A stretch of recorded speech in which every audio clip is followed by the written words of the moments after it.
Chers citoyens européens, francophones, tous, que j'ai l'honneur de servir ici au Parlement en tant qu'eurodéputé espagnol. Je profite de l'occasion qui a fait un peu un tollé général, en tout cas en Espagne, d'un excellent programme de la télévision française où l'on analysait le problème de la sécession dans la Catalogne espagnole. Et où un grand hispanisme admirable, M. Philippe Pellistrandi, a sorti une évidence scientifique, n'est-ce pas? Ce sont les racines ethnicistes et même racistes qu'il peut y avoir derrière ce mouvement.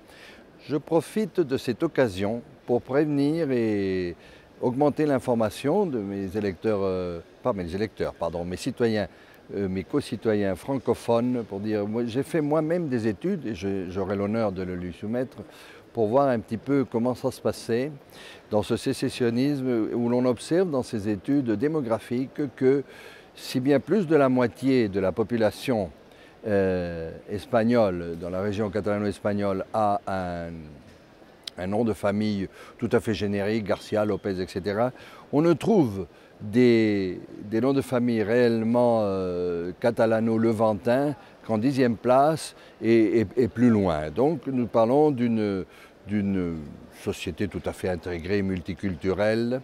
Et pourtant, aussi bien dans les listes sécessionnistes que dans les parlements régionaux, que dans la présidence de ces parlements, nous trouvons tous des noms de famille d'origine catalane, comme le mien d'ailleurs, Calvet.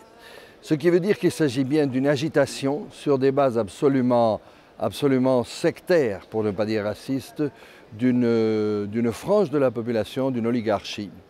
Et alors pourquoi ça me préoccupe et pourquoi je vous prends ces 2 minutes ou ces 3 minutes? C'est pour vous dire qu'en fait, il faut être très aviseur et être mis en garde, parce que ce qui se passe dans le nord-est espagnol, ce n'est pas un problème interne, c'est un problème européen. Ce n'est pas un problème de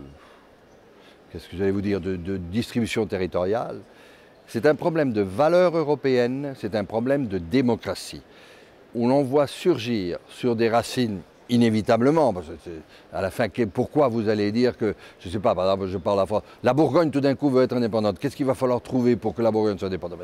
Et des fonds racistes, dissimulés sur des fonds culturels. Donc, ce sont des valeurs européennes, ce sont des valeurs démocratiques, où l'on voit monter, pousser un hystérisme sectaire hors raison, qui croit en quelque chose de très difficile à accepter pour un libéral-démocrate que je suis, qui est que la voix du peuple, absolument bien encadrée, bien entendu, et bien motivée, est au-dessus de la perfection et de maintenir et de tenir la loi. Ça me rappelle des époques très dangereuses. Je voudrais que tous les francophones qui m'écoutent, pas seulement les Français, sachent qu'il y a de graves valeurs européennes qui se jouent actuellement dans le processus de sécession, pas d'indépendance. Ils n'ont rien de quoi être indépendants, pas plus que moi, mais de sécession qui se joue dans la Catalogne espagnole. Merci.